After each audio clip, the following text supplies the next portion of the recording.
Let's go.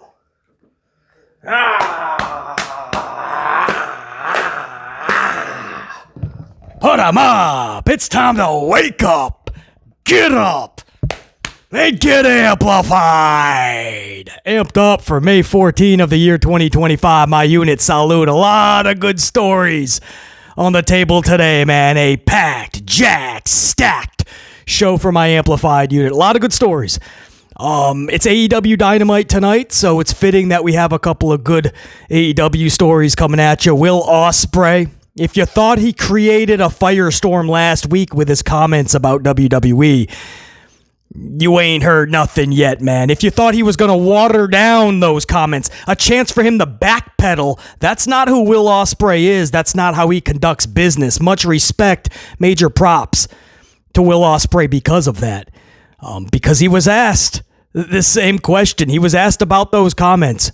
He could have backpedaled. He didn't just double down. He didn't just triple down. He quadrupled down. We'll talk about it. I'll give you guys an exact quote. We'll discuss. Also, a big new sponsorship deal for AEW. On one hand, you're happy for him. Congrats to Tony Khan and AEW. On the other hand, it looks like they're going the WWE way, and that's not good. We'll talk about it. I'll give you one more teaser. If you saw Backlash, Morgan and Morgan, that's all I'm going to say, man. Because it looks like, we'll go over what is in this agreement, and it looks like that's the road they're going on. As soon as, possibly tonight on Dynamite, you'll be seeing this. We'll talk about it. We'll switch it over to WWE. We'll talk some Monday Night Raw. Don't worry, we're not going to talk anymore about that garbage show they produced this past Monday. I already did that for over 50 minutes yesterday. Thousands of you guys have already caught it, made that upload, made that review so damn successful. But the best part of that review yesterday is seeing how many people feel the same way as BC, that this show is absolute garbage. It is a chore to get through. It is lazy. There is nothing, no care, no energy being put into it. Nothing makes sense. There's nothing that has us at the end of our seat. No reason to tune in next week. And now the numbers are out for Raw. This is where we see who's telling the truth, right? There's so many in the community, journalists, podcasters, content creators, regular fans with 140 characters. Everybody is telling you how good the shows are. Even when they admit they're boring or there's just not a lot to talk about this Monday. But it's okay because it still wasn't a bad show. And then there's people like BC, not many of us, but there's people like BC, or at least not with platforms like this, that have a chance to be truthful. But we are saying, no, this show is bad. It's really bad. It needs to be fixed. There has to be care put into this. People have to first acknowledge that there's a problem so we can fix it. Instead, everybody's running around hunky-dory like this is okay. What they're taking more and more of your money and giving us less and less, and everybody's like, cool. What's the problem? So BC is truthful, and I say how bad the shows are. And then the numbers come out. And one of us has to be wrong, right? Everybody that's saying these shows are good, and then BC that's saying, no, it's not, it's bad. And the numbers come out, and BC's always right, man. That's not a pat on the back. It's validation for my entire unit that is trying to make this better by being honest. You want to talk validation? I'll tell you right now in the teaser. I'll give you the number. They lost over 150,000 more viewers than the 7-day period recorded previous. We'll talk all about it because they're always on a 7-day delay. So, by the way, that's not this past Monday's number. They're always on a 7-day delay, but it's the latest numbers we have. They lost another 150,000, one of their lowest since they've been on Netflix. The other lowest was going into Mania. So, if, back in the day, you'd say, oh, it's just a WrestleMania lull. They were pulling these numbers going into Mania. That's how bad Mania season was, and that's how bad the numbers have gotten, that fans just don't need to... and this is over a course of 7 days, guys. This is not just Monday night. This is over a 7-day period. You're not going to believe when we break down the numbers. And yeah, it's not a pat on the back. It's validation for what we do on this channel, man. Because the thing to do is easily to just fall in line with all the other content creators, right? They all form a little band and they're all like, let's just talk about how good it is so we can get that WWE fan base over. We can get some more clicks and some more views and some more, it'll be more financially feasible to produce this type of content. If we tell the truth, it's just going to make people go, oh man, this is boring. Why am I even watching? It's going to put people in a pit of misery because the product just sucks. So let's just try to talk positive about it. Well, that's not fixing anything. So BC just chooses to be honest. And yeah, it gets repetitive. It sucks to say how bad it is every week and every show. You think it sucks to hear it all the time. It sucks to constantly have to talk about it. But I'm not going to be fake to my audience, man. Because then when the numbers come out and they're so damn low and I'm like, oh, I was talking about how good it was. No. I'm going to tell you how bad it is. And when the numbers come out, they're going to say BC was right and everybody else was feeding you bullshit.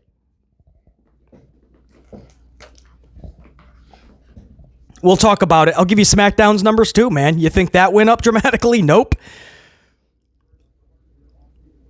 And then we'll talk, if there's time, we'll talk Mercedes Moné. She's calling herself the Beyonce of pro wrestling, and that got everybody all up in arms. Mercedes sneezes the wrong way, and it becomes a headline. So everybody's flipping out about Mercedes calling herself the Beyonce of, I don't know what the big problem is. NXT, I didn't see the whole show. I saw several segments, so I'll talk about it.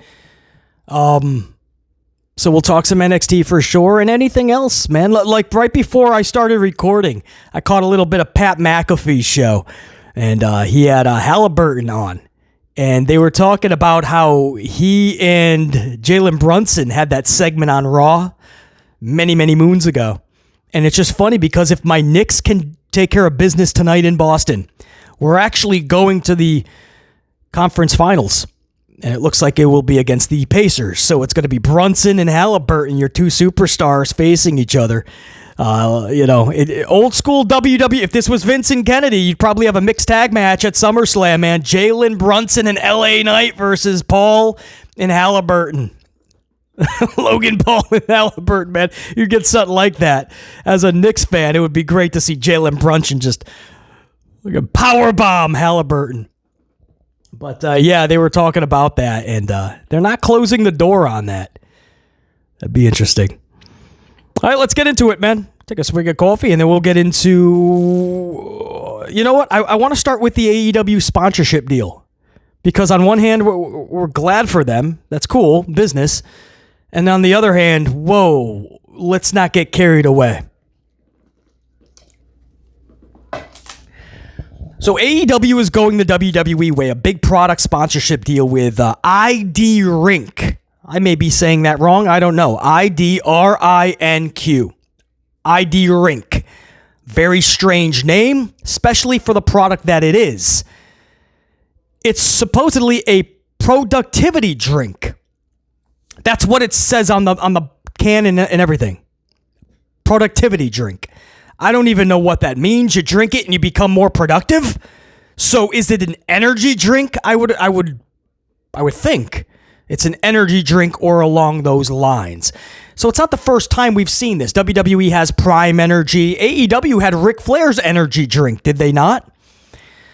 So according to the deal, that's not the issue. Congratulations to AEW. Big sponsorship deal. The business model goes round and round. That's how this works. Cool. But according to the deal, ID Rink is claiming that they will have product placement in the form of their logo in the ring. Bruh. Where? How big? What are we talking about? Just like on a turnbuckle? Okay. No harm, no foul. Get the extra money, AEW. Cool. Are we talking all three turnbuckles? Getting carried away, man. Getting carried away, because where does it end? They're going to the canvas after that. Is it a big ID Rink can, or the words ID, is that going to be in the middle of the ring? That's what they're saying. ID Rink is claiming their logo will be in ring, not around the ring, not on the LED board. That too, probably. They said it would be all over their television shows. So I'm hoping that just means advertisement. But they also said their logo would be in the ring. If it's kept to a turnbuckle, all right. Turnbuckle pad, maybe the middle one.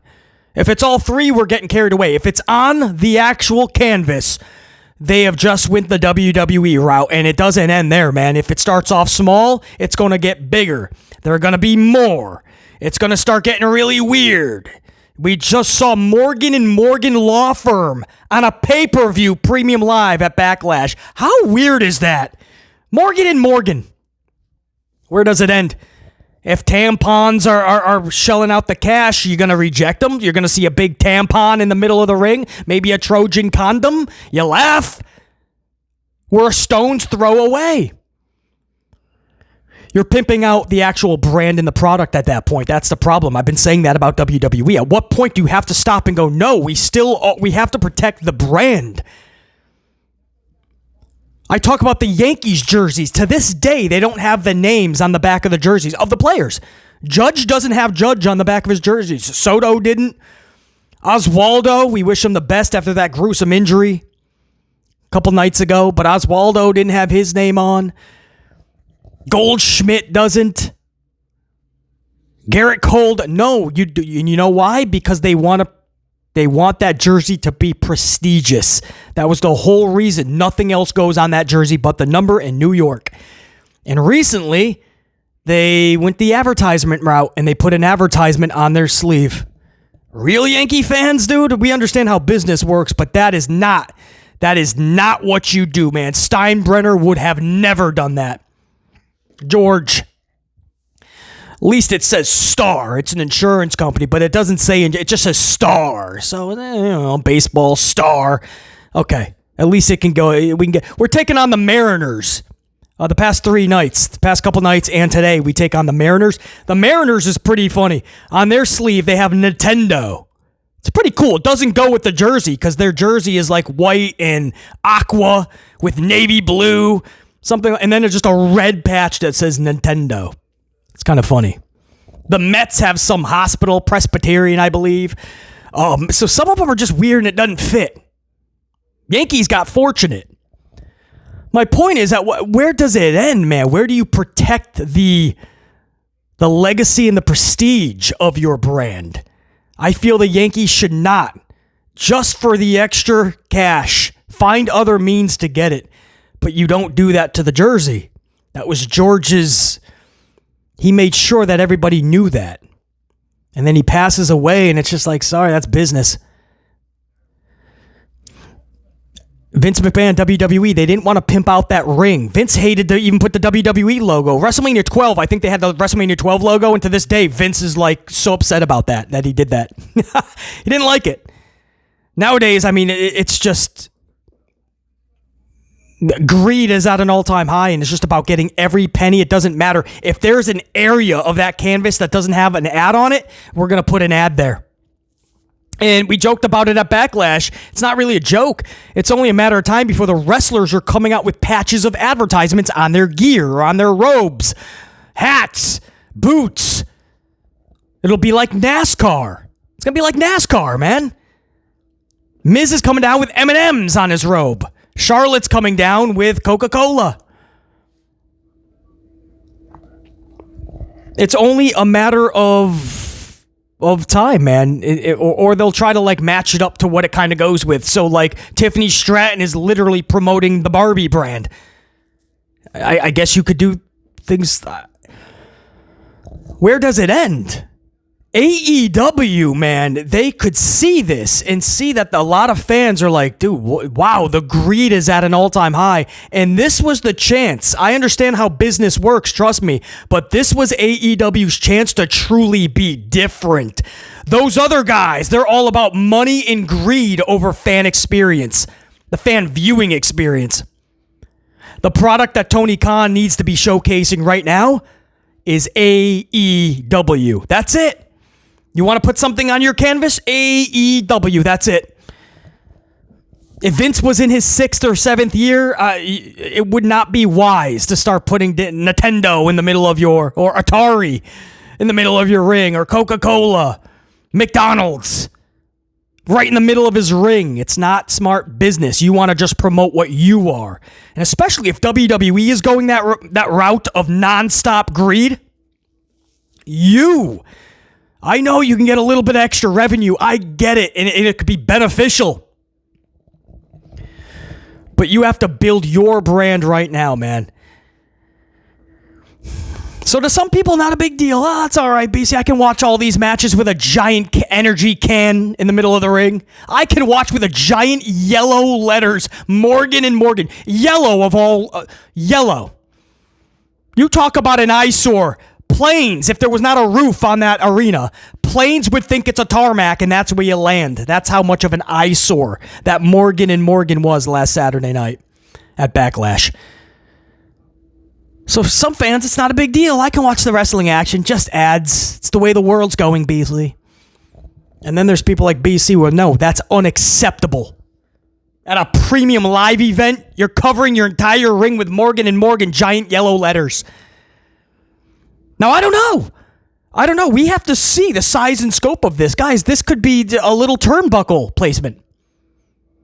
ID Rink, and again, I could even be saying that wrong. I'm not familiar with this. A productivity drink. I don't even know what the heck that is. But it could just be a turnbuckle, for all we know. Or it could be on the canvas, but maybe small, right? Maybe it still says AEW, and underneath the AEW letters, it's just a small can of the drink. Maybe. No harm, no foul. Maybe it's a giant can. My point is that if it is starting, if they are legit in what they are saying, and there's a logo in that ring, where is it going to end? It's no longer on the LED boards. It's no longer just picture-in-picture commercials, which has made the commercial rate go up 12%, by the way. But now you're getting it on your canvas.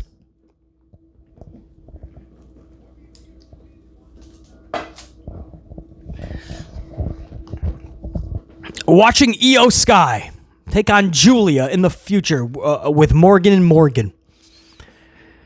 Yeah. It's not a big deal to some. It's a huge deal for BC, man. That it takes away. It's what are they wrestling on? The wrestling ring has to be sacred, man. They just made it a billboard. Do you guys realize that's what happened? Let's be honest here. They made the canvas. The wrestling ring is a billboard. The whole LED board around the ring, the actual ring itself is an LED board that's for advertisements. The turnbuckles have advertisements. The canvas is a massive billboard.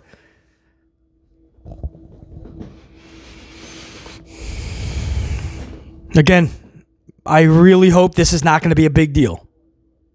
I hope this is all for nothing. It's just a small little turnbuckle. Cool. But I'm hearing it could be as soon as tonight, guys, that we could find out. Like, this is supposed to start imminently. So that could be tonight. We'll see. Hopefully it's not an eyesore, and it's not something that BC has to totally bug out about. We'll talk about it. More AEW news is coming up, man. Will Ospreay, you're not going to believe this. I love it, though. I love it. In the realm of competition. You're going to get hammered for it, though. You thought what he said before caused a firestorm. Oh, but we'll hold off because I want to talk some Monday Night Raw right now. I don't want to, but we have to talk the numbers of Monday Night Raw after some coffee, of course.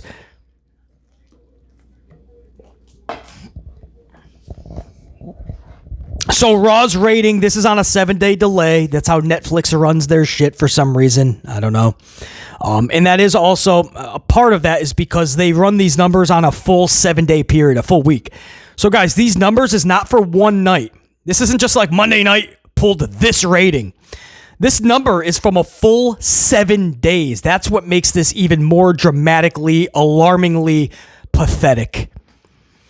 Monday Night Raw, the last number we have, which is on a 7-day delay, so not this past, is a 2.8 global rating. That is down another 150,000 and one of the lowest since debuting on Netflix. The U.S. domestic is sitting at a 1.2 of that 2.8 global number. So they bragged from the jump. WWE bragged that they can now reach 700 million viewers because they're on Netflix. 700 million! And they only get 1.6 domestic without the 1.2 US. You add the 1.2 US, you get your 2.8. But if you take the US, the measly 1.2, their average on the USA Network is 1.4 to 1.5, by the way. So they've already lost a couple 100,000 viewers going to Netflix. WWE said they were going to gain all these viewers, remember? And that was only in one night. They now have 7 nights to pull this number, to inflate this number. And their domestic sits at a 1.2. And their global at a 2.8 without the US a 1.6. 700 million people can be reached. You're pulling a 1.6 globally without the US.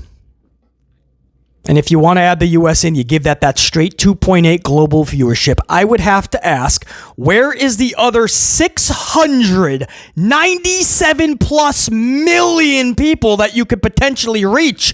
Do they really think the product is that bad they don't want to give it the time of day? I think so.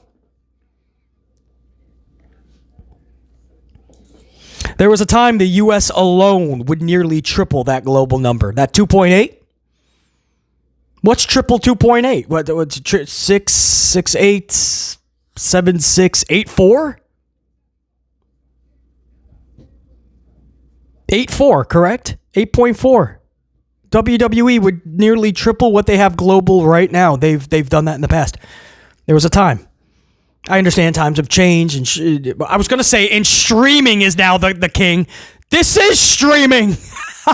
This is what the excuse was on cable, remember? Basically, everything is streaming now, man. Cable is done. Okay. Basically, people watch on their time now, not when it's live. Well, that's the first problem. But okay. Let's go with what you're saying. Everyone's streaming now and everyone watches on their time. This is over a 7-day period, bro. This isn't just one night. This isn't live. Just live. This is the whole 7 days. So every excuse you used to give, this is what they were saying. They're like, all right, now we're going to finally bring in all this new viewership. You didn't. You're losing viewers. You lost viewers, man. They started out in January 6th when they debuted. Do you guys realize they were nearly at 6 million? Because people wanted to see if this was going to be something we can finally start watching again. Is Hunter Helmsley truly the second coming? We got rid of Vince. Hunter's the guy. Remember a couple of good years of black and gold he gave us? Oh, you mean Dusty's black and gold that was paid for by Vince the entire time? Yes, I do remember that. Everybody thought, so everyone tuned in. They realized pretty quickly, no thank you. This sucks. And it got cut in half. The new average was 3 million. They lost half their audience in a few months. That happened actually in a week or two. That was quick. That happened within a couple of weeks. But their new average sunk into a 3. Guys, then all of a sudden we saw 2.9. I'm like, where's 100,000 viewers going around Mania season? That's how bad Mania season was. And now we're sitting at a 2.8. Now we're just playing the same game we played on USA Network. How low can you go like Limbo? It'll go all the way to 2.7 eventually, 2.6, 2.5. The crowd's live. They can't even sell out their arenas. They have to literally fabricate their numbers and tell you they're sellouts. Most of the time there's so many empty seats, they can't even tell you they're sold out. Like, they can't even lie because you can actually see rows. That probably pisses them off. Shit, we can't even say it's a sellout. But I thought everyone loves to yeet. Everyone shows up and yeets. That's what's making Raw fun. Bro, people are not even showing up to the arenas anymore. Vince Russo said it best, where Hunter Helmsley said, we put the title on Jey Uso because we had a focus group and they went through the arenas and they said everyone's having fun yeeting. And Vince Russo said it best. He's like, bro, that should not be your first metric. Your first metric is your numbers, your ratings. Then you see if there's that continuity with the arenas. You see what is sticking, what is not. But the ratings have to tell you that. You can't just go through an arena, see a bunch of Austin 316 signs and go, that's it. That's where the Rocket's going. The numbers have to show you that. His quarterlies. That's what made him go, oh, now we have to go with it. The live crowd, of course. They paid money. They'll yeet for 20 minutes. They don't care. They're at the show. They'll sing along with Seth even though he's a heel. And that's because Hunter Hearst Helmsley thought, oh, we'll make you a tweener even though you're a heel. Where you're going to be a tweener. We'll keep your song. Everybody can sing along with you. Of course the crowd is going to do that. Everybody at home is going, boop, changing the channel. Why would we need to see 20 minutes every single week of Jason Uso yeeting? Every week it's the same thing. He comes through the crowd, picking up little kids, patting little babies on the head. Gets to the ring finally after 10 minutes. He's winded, he's blown up. The crowd chants, one more time. And he goes, and we start the music and he does it another 5 minutes. Every week. And you wonder why the ratings going back. You wonder why fans don't give a shit and they're taking off. They're saying deuces, deuces. What makes this a television show? We're seeing the same thing every week. Jey Uso's dance party and Seth Rollins' sing-along and all the goofy shit in between. And you are surprised that you have fallen to a 2.8 when just a few months ago you started at a 6-0. There's nothing to be surprised about. BC has been raising that flag, that red flag, from the beginning. You cannot be shocked that you're sitting at a 2.8. This isn't fun for anybody watching at home. It is boring. This past week, you put out Finn Balor and AJ Styles in 2025. Great.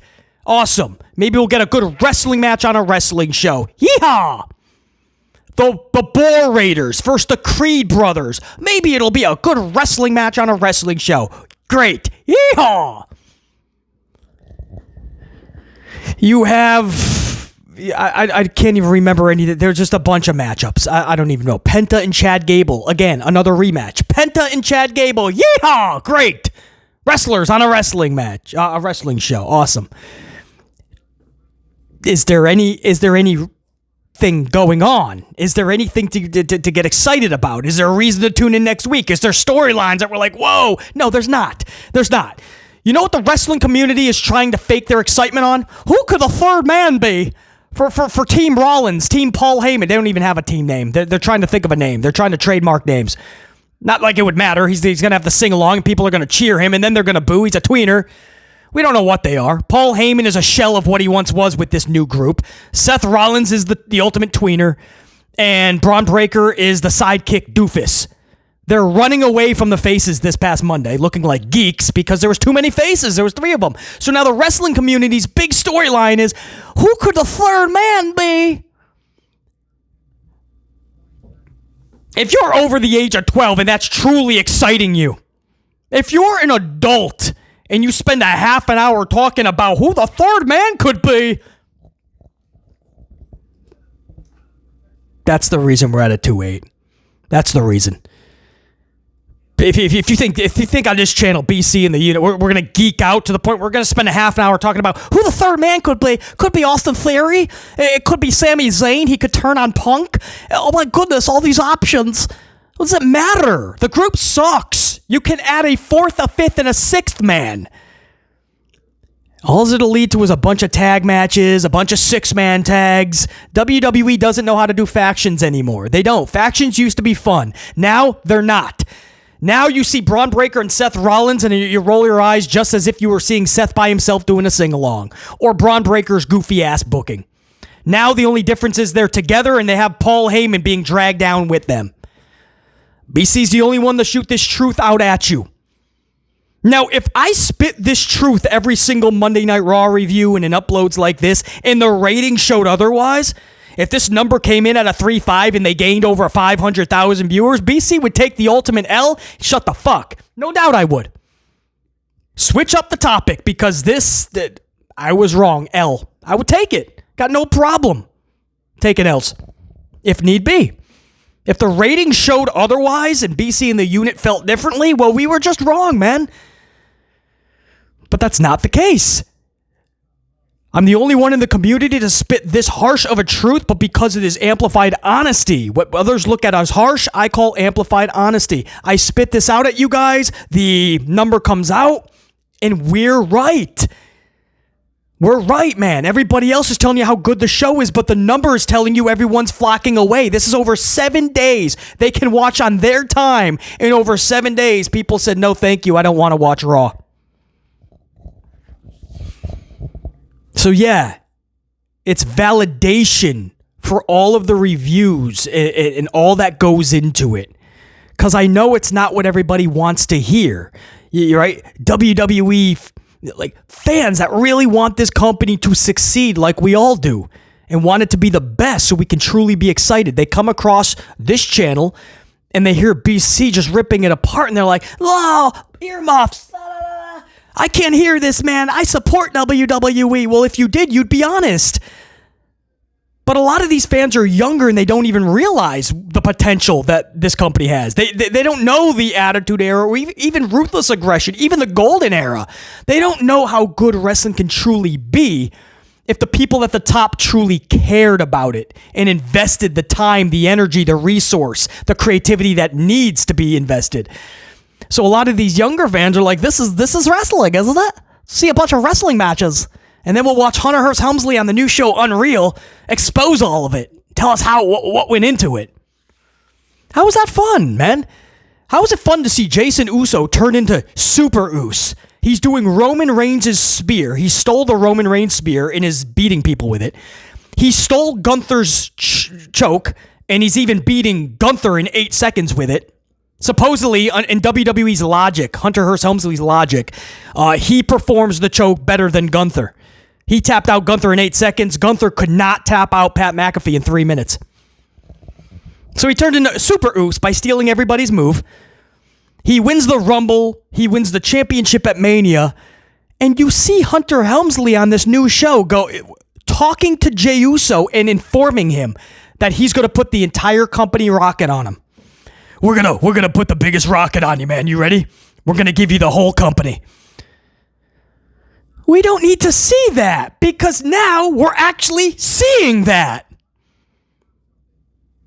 It's the commercial for Unreal. Hunter is talking to Jay, and he informs Jay that they're putting the whole company rocket on him because of the eating.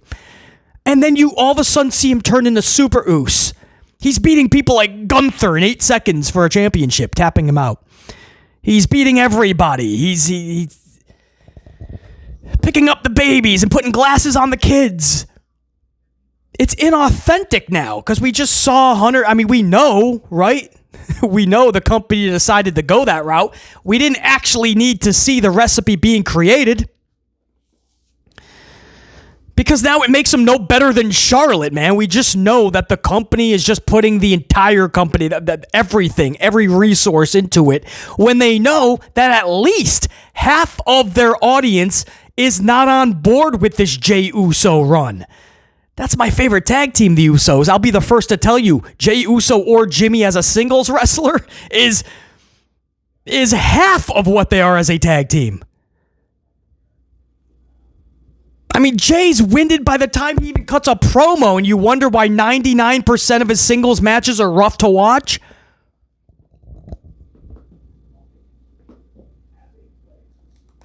But to watch Hunter go, we're putting the entire company rocket on you.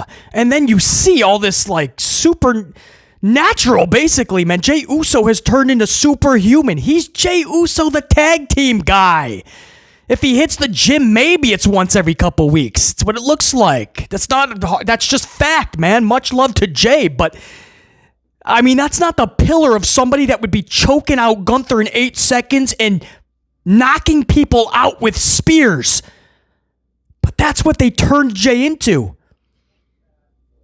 And Hunter's there telling you, we're putting the rocket on you, and the cameras are rolling so we can expose that.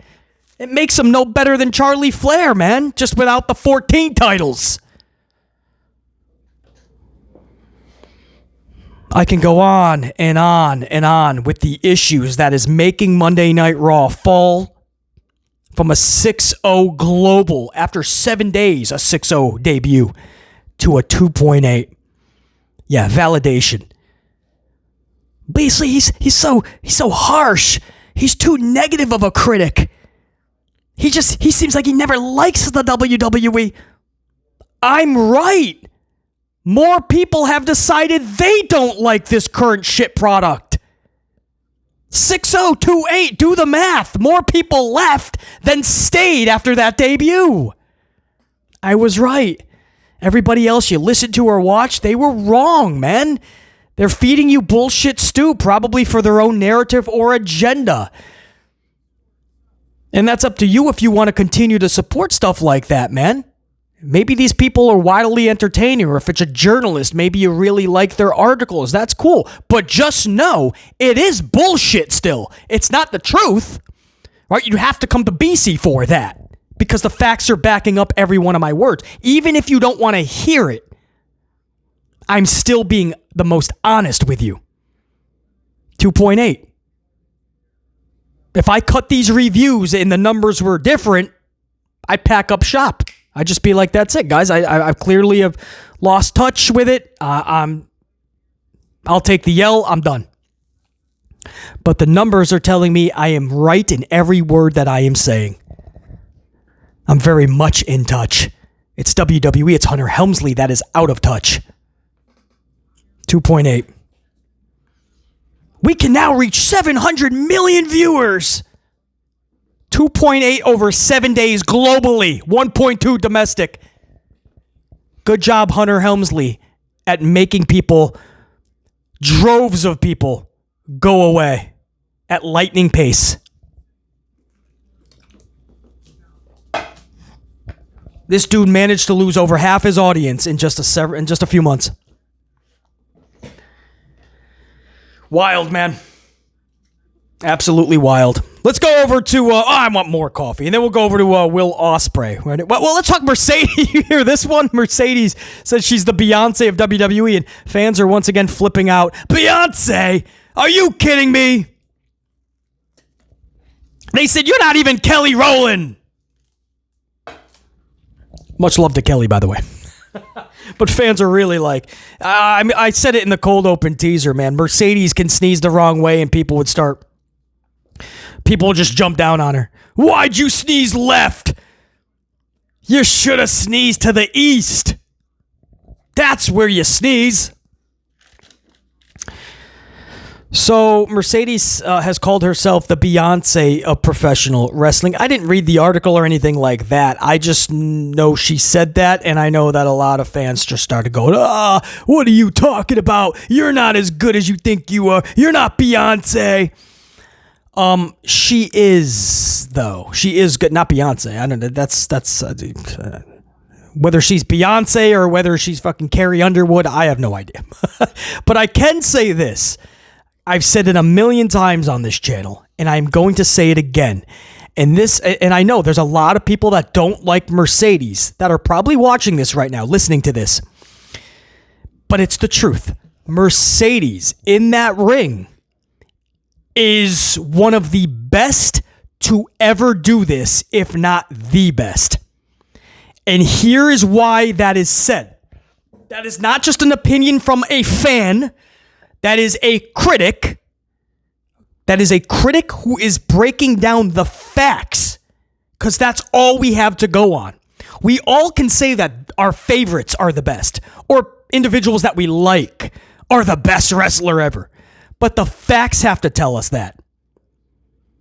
Factually, Sasha Banks, Mercedes Moné is everybody's best match, or at least most of the opponents that she faces, their best matchups is with Mercedes.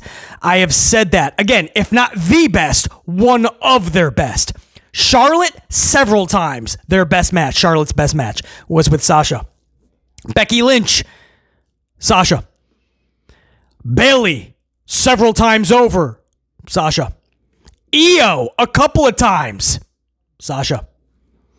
And you could go down the line. Bianca Belair. I think that was Mania, was it not? Asuka. You go down the line. It's Sasha Banks, Mercedes Moné, Mercedes Moné, Mercedes Moné. It reminds you of Shawn Michaels, right? Shawn Michaels, when he was, it was just like he was everybody's best match. You whether he was facing Bret Hart in an hour-long Iron Man match at 12, or whether he's facing Undertaker 13 years later at 25. That's the greatest match I've ever seen. Shawn Michaels, Undertaker, 25. Shawn Michaels, nonstop. There was, I believe it was a Monday Night Raw. His old partner, Marty Jannetty and Shawn. What a match they put on. Michaels and Razor Ramon, they added a ladder. It was one of the first ladder matches ever created, man. And they went out there, I think that was WrestleMania 10 maybe, and then they did it again, SummerSlam, either that year or the following, something like that. Razor Ramon. But almost everybody he faced, it was their best match. Jericho, Kurt Angle. Guys remember the match with Kurt Angle? Sasha Banks, man. Whether you like her or not, okay. Whether you think it's silly if she calls herself the Beyonce of pro wrestling, that's fine. But can we just stop acting like she's not, like, incredibly good? She gives everybody their best match. So on what spectrum is somebody a better wrestler? Now, if you want to talk the whole presentation, that's another, I got you, right? Microphone, presentation. Okay, add other things in.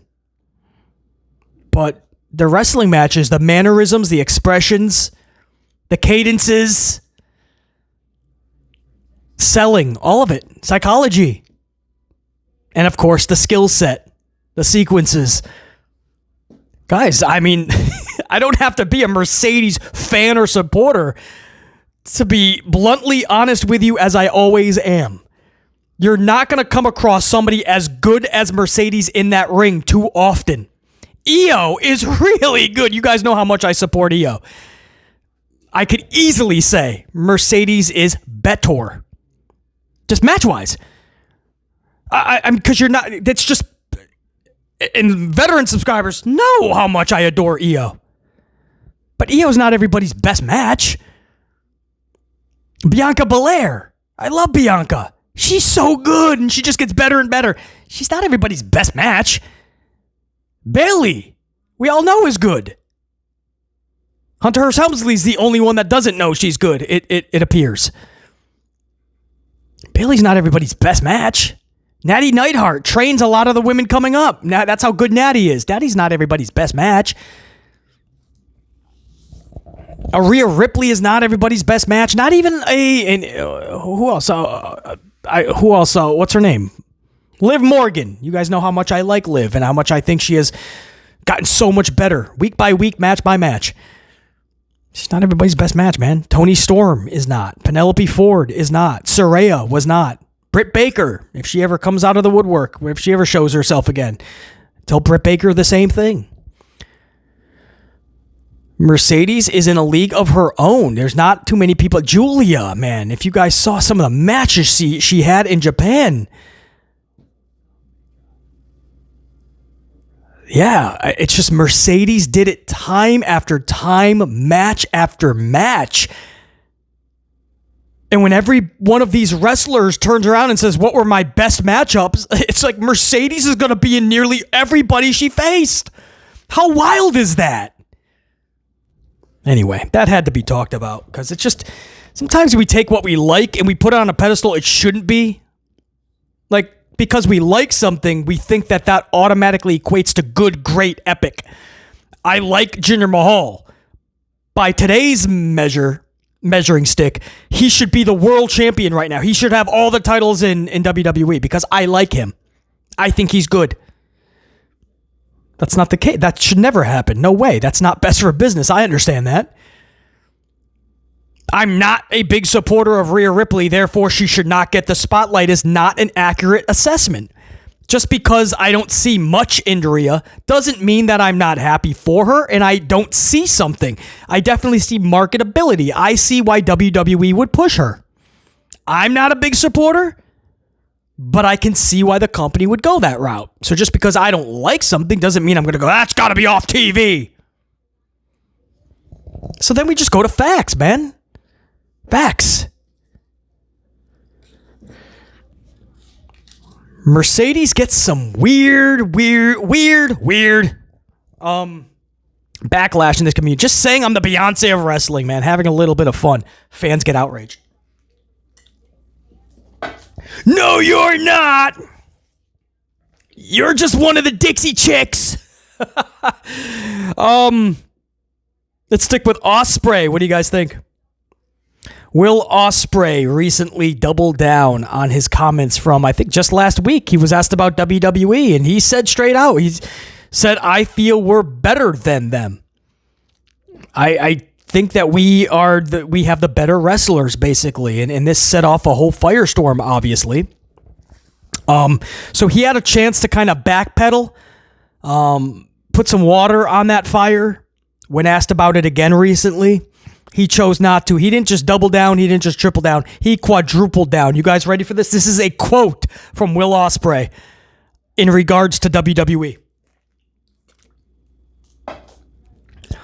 Ospreay says, we smoke them in every field of wrestling. We're just better. Like, I respect them. I respect every single one of them. They're all vets, and they all know how to get people on their feet. They have good wrestlers like Gunther and Chad Gable, great wrestlers like Randy Orton. But we are so much more of a better wrestling company than them. Our guys smoke them every single day of the week. On our worst day, we smoke all of you guys. End quote. Lot to unpack. I want to start with the last line, because that's the most impactful, because he no longer is just talking like he's in an interview with the person interviewing him. He's talking about WWE, this whole quote. But that last line, it's almost like he's talking to WWE. He says, we smoke all of you guys. On our worst day, we smoke all of you guys. That's like, when he says you, it's no longer, oh, we smoke all of them, and he's just talking to, he is talking to the WWE roster. On our worst day, we smoke all of you. That's huge. That tells you a lot, the way that he worded that, because that created such a firestorm, and some WWE talents probably chimed in here and there, and he probably found out about it. So he's like, no, I'm not going to retract those statements. I'm going to stand by them. I'm going to quadruple down on them. Because that's what he did. I say quadruple because he kept saying we smoke them. How many times did he say that? At the beginning of this quote, we smoke them in every field of wrestling. He says we're just better. He says we are so much more of a better wrestling company. He says our guys smoke them every single day of the week. He says we smoke all of you guys on our worst day. 5 different times. He wanted you to know we are just better and we smoke you. So what's 5, right? Triple, quadruple, what's 5? 5-druple? 5-tuplet? He made sure in one paragraph to tell you how he really feels about AEW and if they're competition skill-wise with WWE's wrestlers. There's no shade of gray when it comes to Will Ospreay. He is telling you he feels his roster will run circles, or the roster he is a part of will run circles around WWE. He mentions Gable, man. You just think of matches like, Gable versus Ospreay. That'd be wild, man. Put a story to it. I don't want to just see matches for the sake of matches. But if you put a story to that, Chad Gable and Will Ospreay. Of course, WWE would have to make Chad Gable feel important. We already know how good he is. Instead, they make him a damn latte. But, man, Ospreay going hard, man. So that's going to create a whole... If that was starting to die down, that story, that just got reignited with the quickness. You know how you guys feel about that. That's wild. That's his truth, man. He's not one to shy away from how he feels. He's asked about something, he's gonna be honest about it. Yeah, it's interesting. It does make you think, man. A WWE AEW pay-per-view would be interesting in that aspect, because both companies would really they would really just it would be like a team like a Super Bowl, man. And they would truly take so much pride in that. And I'm sure you could feel that energy. That would be amazing. Ospreay, man. 5 drupling down on his comments in WWE. You know how you guys feel about it. And I want to end today's Amped Up with some NXT thoughts. I was not able to see the whole show, but I did see some segments. A very rough promo segment. This was NXT 513. From last night's show. A very rough promo segment I was actually able to catch live. It was with JC Jane and Fallon Henley and Stephanie Vakir and Jordan Grace. And it was just really rough. The crowd was checked out during this, and I totally see why. Jordan needs more amplification in her promo. Bottom line. She's got the presence, everything. Amplification in the promo somehow. Steph needs to keep working on that English. She has everything else. The talent, the look. She's beautiful. The skill, the presentation. Stephanie is her. She has to work on that English, man. They gave her a live mic when she was just by herself, and she started to lose. There was people in the crowd. You can go back and watch. They were looking at the person they were with, what is she? Huh? And there was a moment where Stephanie kind of lost either what she was saying or how to say it. And they saved her by bringing out Jordan, I believe, because that was before JC and Fallon. Or maybe JC and Fallon came out first. But either way, it was saved by some others coming to the ring. But she has to work on that. And once that happens, off to the races. But amplification is needed for Jordan. Steph, work on that English. JC and Fallon need to be more believable in what they're saying. This seems so scripted. It seemed like they didn't believe in their own words. I would be in their faces saying this. Again, I'll use the word I use for Jordan, with some amplification. It just seems like they're just trying to get out what they're supposed to say. And Fallon is feeding off of Jordan Fallon, but they forget that they're in an arena.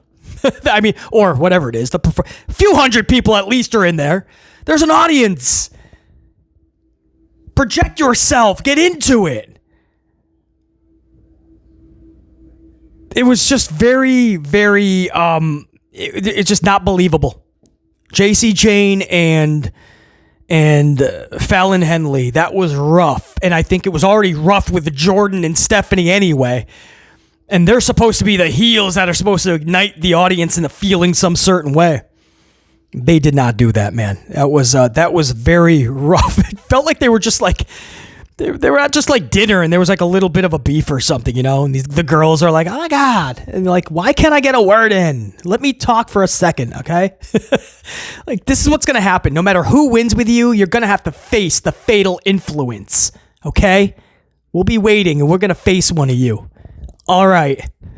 It was that bad. It was that bad, man. Go back and check it out if you got, well, I don't want to take minutes of your day on something like that. But if you have free time, check out the promo. You'll see how bad it was. It was sad to see, actually, because I respect most of these ladies. This just led to a tag match. Jordan pins JC with Beast Mode. So JC Jane is looking up at the lights again. Beast Mode. And this was just to set up that visual of Stephanie and Jordan. And Jordan's smiling and giving Stephanie the title. But then Jordan's like, I want that, though. Face and face for the title. Sound familiar? Io and Rhea on the main roster did the same exact thing. A weird little title match. A weird tag team match. Weird. Just to get to and they sacrificed NXT talent, right? Roxy and Julia. Julia actually ate the pin, a Riptide, stacked up and looking up at the lights just so Rhea could look at Io's title. Face versus face for the title. It's the same situation with Jordan and Stephanie. And they just sacrificed JC and Fallon. Another women's match that I was able to catch, Tatum Paxley versus Thea Hale. Thea wins this by DQ because she had a submission locked in, but Tatum Paxley kind of was going for the eye and rigging at the eye, so the referee called for the bell. Tatum was DQ'd. I thought that was an interesting way to end the match, actually. Original, at least. And at the end of the show, Ethan Page took out Ricky Starks in the back.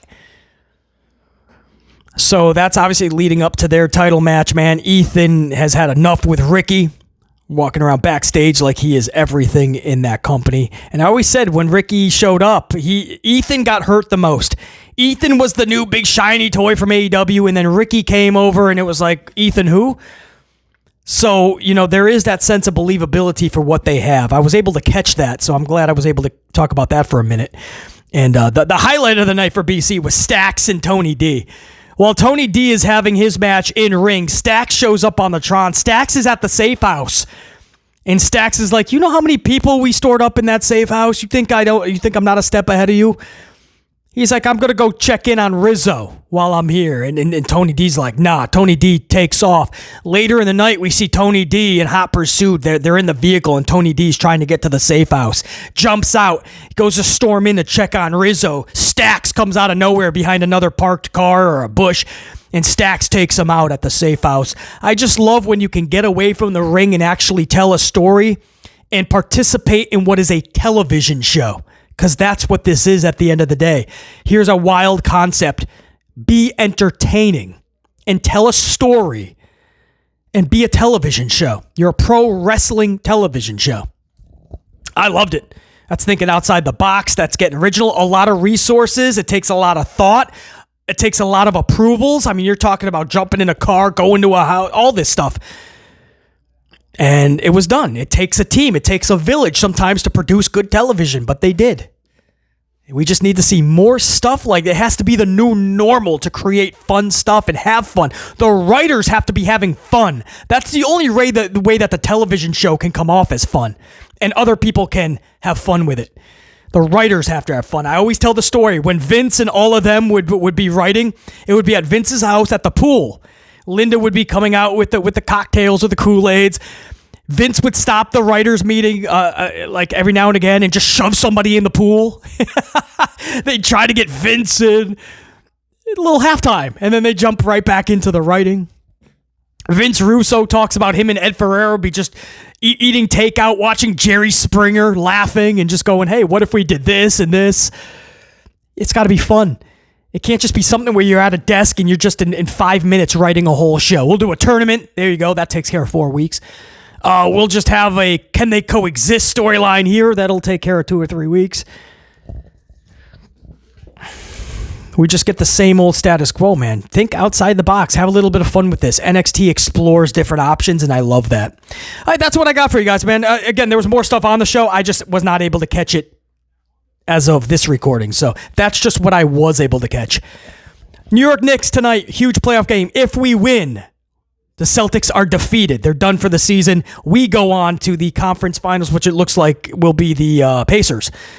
So huge Knicks game, huge baseball game with my Yankees. We're going to wrap up the series with the Mariners. They beat us in 11 innings late last night, man. The 11th inning, they got a walk-off. So good for them, not for us. We need that retribution. We need that in today's game. So a big day for the New York sports. And Dynamite tonight is going to have to take on the Knicks and Celtics. I don't envy that. But Dynamite cannot curl up in a ball, man. They have to deliver a Dynamite show. Compete. You never know. Your ratings might get dinged up a bit, but if you're putting your best foot forward, it won't be by much. Until next time, and there will be that next time. 44 dive, that's a wrap. BC in the unit saying check you. Unit, salud.